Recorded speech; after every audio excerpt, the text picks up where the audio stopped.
Back in September 2013, my husband and I got married. For the first year of our marriage, we were both very happy and joyful. As time went by, the arguments between us became more and more frequent. At one point, I overheard that he was gambling. He didn't deny his behavior and admitted that he owed a lot of money outside.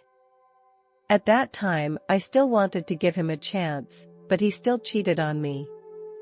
3 months later, I received a collection call from my bank. I was shocked and disappointed, and I knew he was continuing to gamble. He even took out a mortgage on our house. These things hurt me a lot and left me feeling very disappointed and miserable.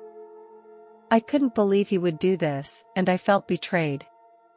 Later, when he knelt in front of me and asked me to forgive him, I felt very conflicted. I wasn't sure if he would really change.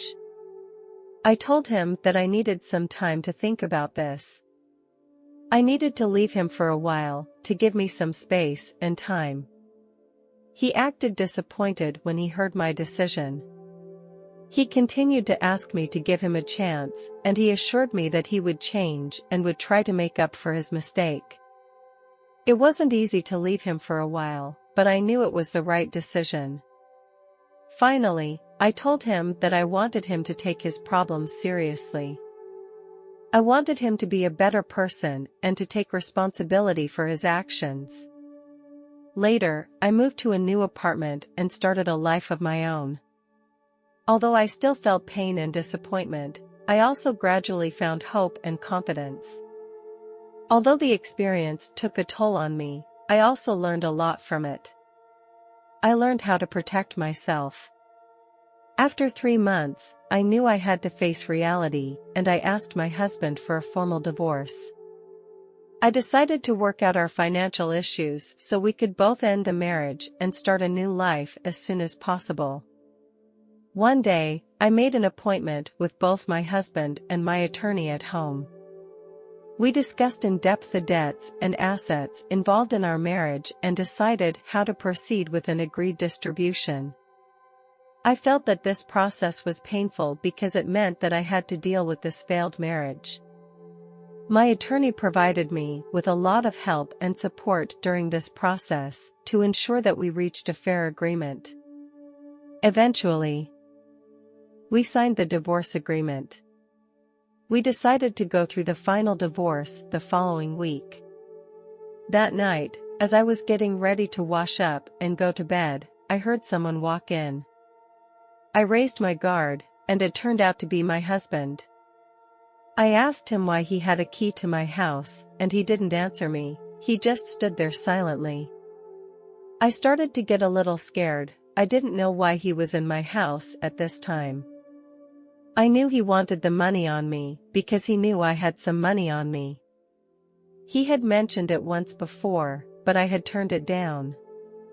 He told me that he needed the money to pay his bills, but I would not trust him again. I knew that he would continue to gamble when he had the money, and that would only worsen our problems.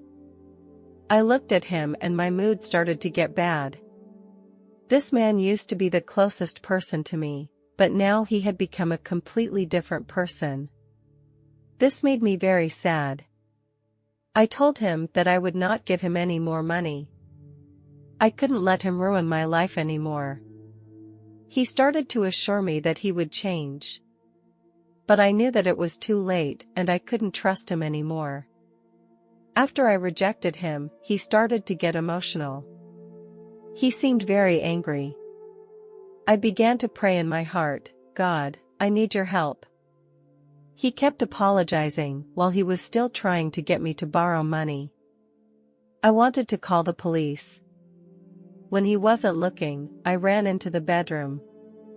I was about to unlock the door when he forced his way into the bedroom. He was screaming at me. It felt like his soul had been taken over by the devil. He picked up the ashtray on the table and smashed it on my head. He yelled out of his mouth, I'm going to kill you. I fell to the floor. I was about to get up and run away when he grabbed me again. Once again, he smashed the ashtray on my head. I had no more strength to resist. My eyes were getting blurry, and the sounds around me were getting smaller and smaller. Suddenly, I felt like I was entering a tunnel. I knew that my prayers had been answered. I was ready to receive God's love and guidance. Then a pure light surrounded me and made me feel endlessly loved. The feeling was so real that I felt like I was in the arms of God. I can't describe my current environment in words. God wrapped me with His love. Suddenly, my soul began to move quickly. I appeared in a peaceful environment, which was filled with divine aura. It was a beautiful place.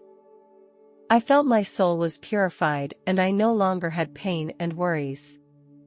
A white gate appeared in front of me, and I knew this was where I was going to be.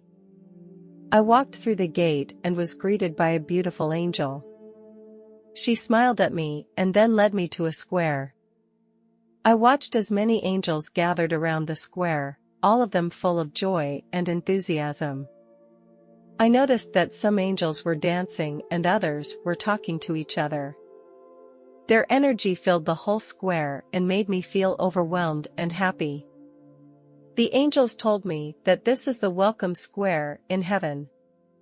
Whenever a new soul arrives here, the angels hold a great welcoming ceremony. This square is a place of love where every soul can receive God's mercy and blessing. I looked at the angels around me, and they were all so beautiful. They emanated a pure light from their bodies that made me feel overwhelmingly warm. Each newly arrived soul was dressed in a white robe. The angels told me that this was the traditional dress of heaven, representing the purity and immaculate nature of our souls. Then, these souls walked towards a beautiful fountain. The angel sprinkled the water from the fountain on their bodies. A dazzling light began to shine around them. Then the angels began to play beautiful songs, and their voices floated throughout the square. In the midst of the beautiful songs, these souls began to dance. I could feel their excitement and joy, and they seemed to have completely integrated into this wonderful world. After the welcome ceremony, the angels began to lead these souls into their future living quarters. I could see that there were many different living areas in heaven, and each soul could choose a place that suited them to start their new life. There was a beautiful garden with all kinds of flowers and trees. Souls can relax here and immerse themselves in the beauty of nature. In the center of the garden, there is a small lake with very clear water. Each soul can enjoy their personal time here alone. I also saw a dense urban community where people interact and learn. The buildings are very distinctive. They can make new friends here. Finally, I saw a small town by the sea. There are white sandy beaches and blue water. You can enjoy the sunshine here. There are also many special handicrafts in the town. Each living site has a unique charm. The souls can choose a place that suits their interests and preferences. When I was ready to explore other areas, the angel beside me told me that there were some places I could not go right now. When I was confused, the angel smiled and said to me, "You can go see the gardens here, and you can also go for a walk by the river." Then, we walked to a river. The water was so clear that I could see every stone at the bottom of the river. On the bank of the river, I saw a lot of people talking. They looked so happy, without any worries or pain. Led by the angel, we came to a huge library with countless books inside. The angel told me that all the history of human past was recorded here. In every corner of heaven, I could feel the endless peace and happiness. The angel took me to another building. She told me that this was the place that belonged to God. Curious, I asked the angel if I could go in now. The angel smiled and told me, "Your time has not yet come, and it is time to take you back. Your mission is not yet complete." Although a little lost, I knew it was God's will and I should obey his arrangement. The angel guided me back into my body and I felt my breath and heartbeat again. When I opened my eyes, I felt a strong pain. I saw my husband sitting on the floor, his hands were covered with blood, and his body was trembling. He cried and said to me, "Please forgive me, what have I done? What have I done?" He kept repeating this phrase. Looking at him like this, my heart was also filled with confusion. I now had no strength to speak, and could only look at him silently. Suddenly, he knelt down and begged me not to call the police. His tone was full of helplessness and fear. Finally, he helped me call the emergency number. When I was taken to the hospital, I immediately reported the incident to the police. My husband was arrested for malicious wounding. The divorce proceedings were quickly completed and I felt like I was out of a nightmare. I no longer felt scared because I knew I could be strong and face any difficulties in my life. Later, I joined a charitable organization that provides support and assistance to those who are victims of domestic violence. These efforts made me feel meaningful and made me appreciate what I had even more. I didn't know why my ex-husband had stopped his violent behavior. 8 years later, I got my answer. That day, I received a phone call from a stranger. The man's voice sounded both strange and familiar.